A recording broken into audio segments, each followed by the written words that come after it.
Greetings fellow Earthlings and welcome to this tiny garage.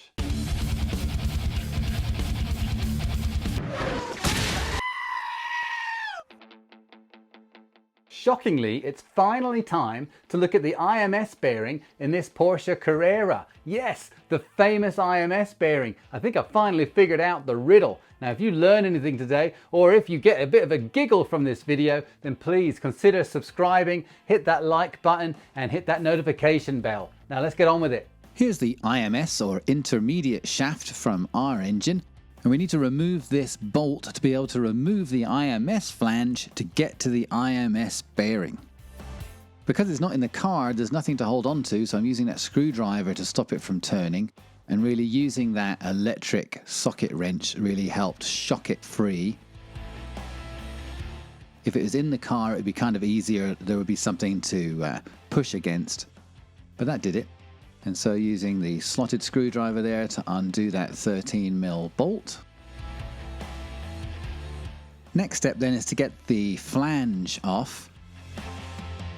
And we're going to use a couple of screwdrivers gently there, but really those plastic trim tools work wonders at that. So that's the flange off, that wasn't too bad.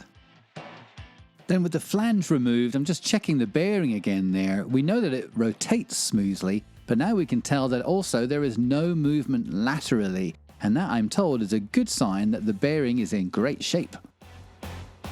Taking the seal off to have a look inside, and yep, works just fine. And looking to see there if there is any little metal shavings, and there are not. That means we're ready for a new bearing. So let's have a look at our choices for IMS bearing. I've put links to all of these in the description. The first one then would be from Pelican Parts. You can just get a Porsche IMS bearing and replace the one you have. That's just $200.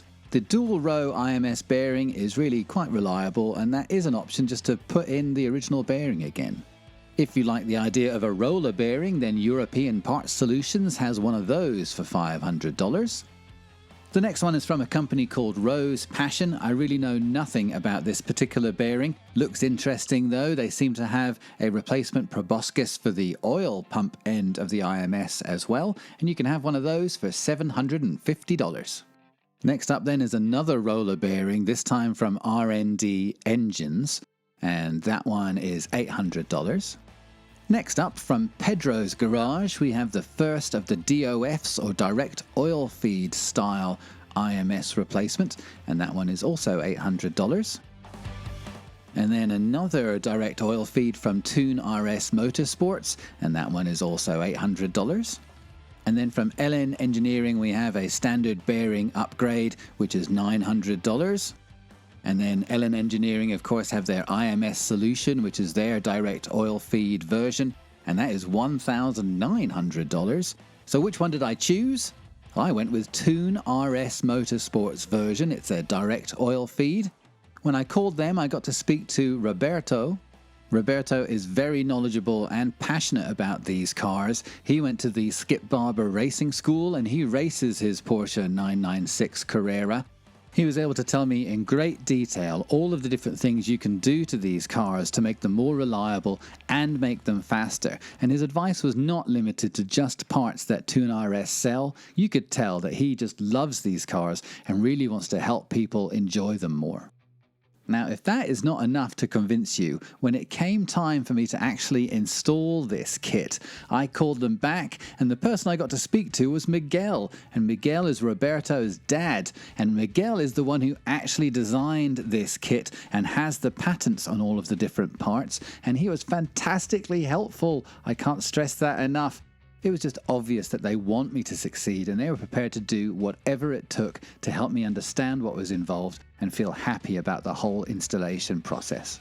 And for any of you who are still not convinced about the pedigree of this company, Miguel's younger brother Enzo won the 24 hours at Le Mans in this beast. And if that's not enough, he also won again at the 24 hours of Daytona and the 12 hours of Sebring. So I hope we can all agree that these people know what they're doing. So here's the dual row bearing that comes in the kit. It's a redesign to be able to fit with their circlip. And the circlip, I've never seen one like this before. Apparently they're not that uncommon. I was expecting them to have 2 holes on them and use a circlip pliers, but you corkscrew it in apparently. So this tool came with the kit. It's how you get the bearing out. Tighten it all up there, and then a 12mm and a 24mm. Now here the issue was, again, it's not in the car, and so there's nothing really to hold it against. Eventually this was kind of the setup that worked.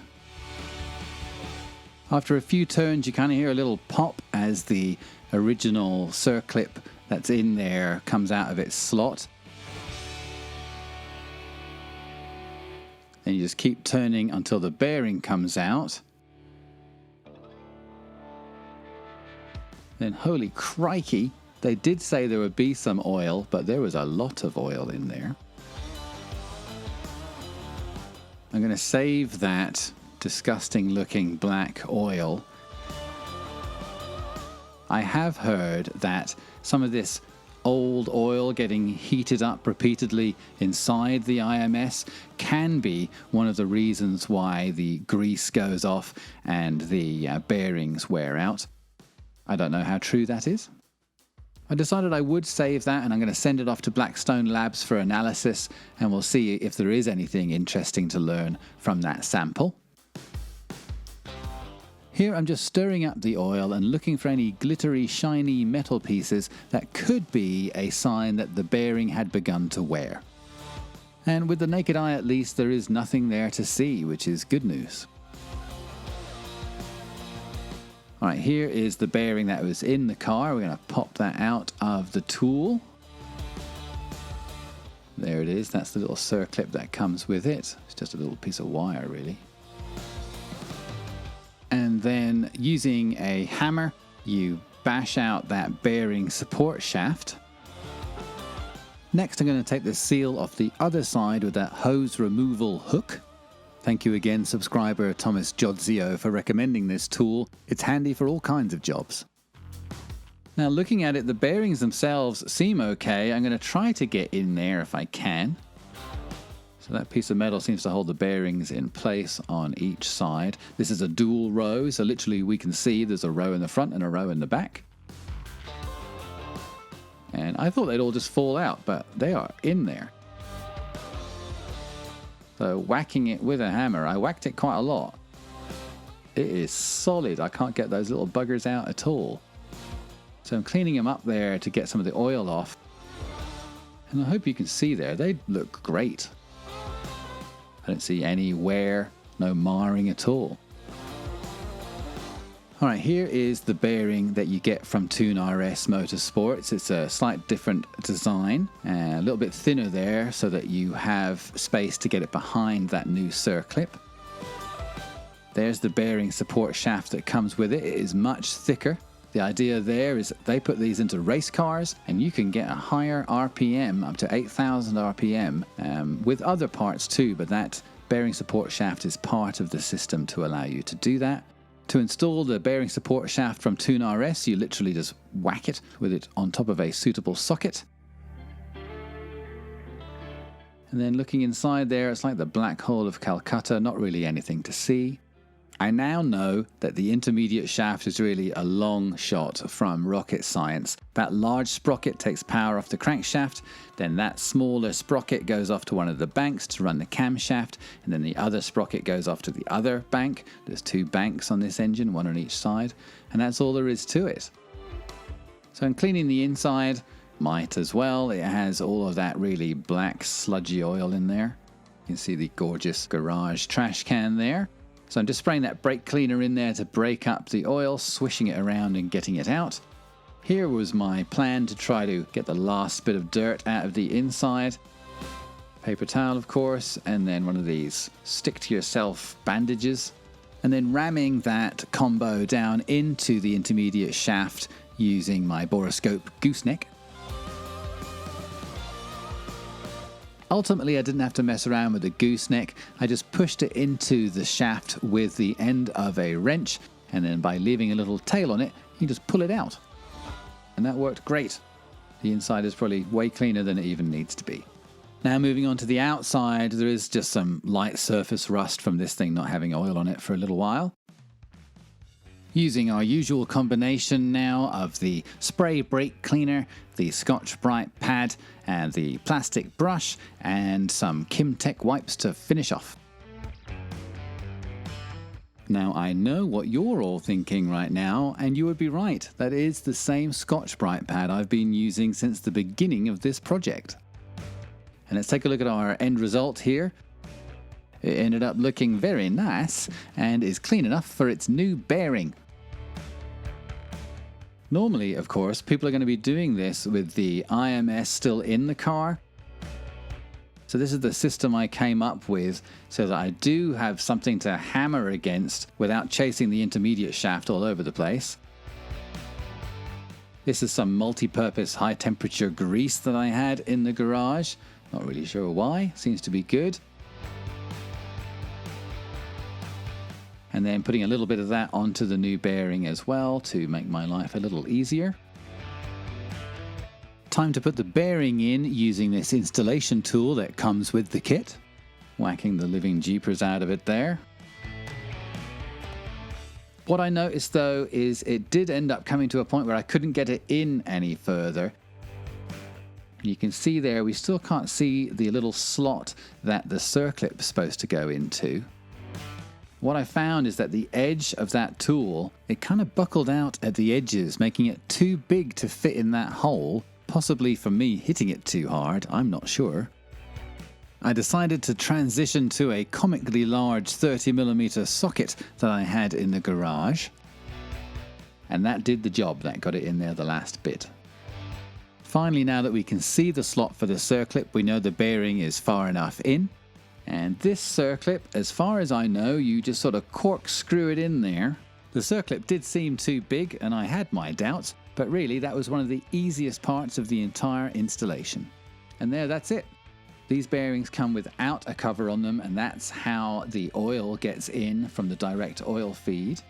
All right, now time to put on the flange that came with the kit that has the direct oil feed connector on it. With the aid of a little bit of white lithium grease, that flange slipped on very easily.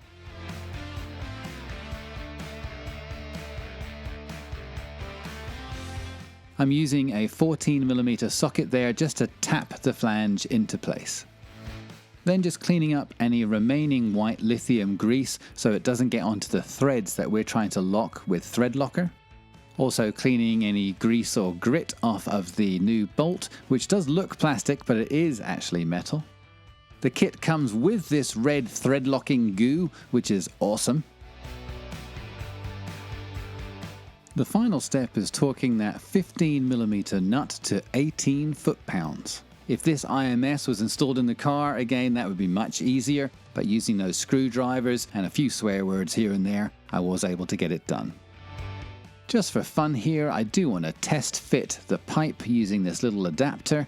You are supposed to use the red thread locker on all of this stuff ultimately, but for now I just want to see how it goes together.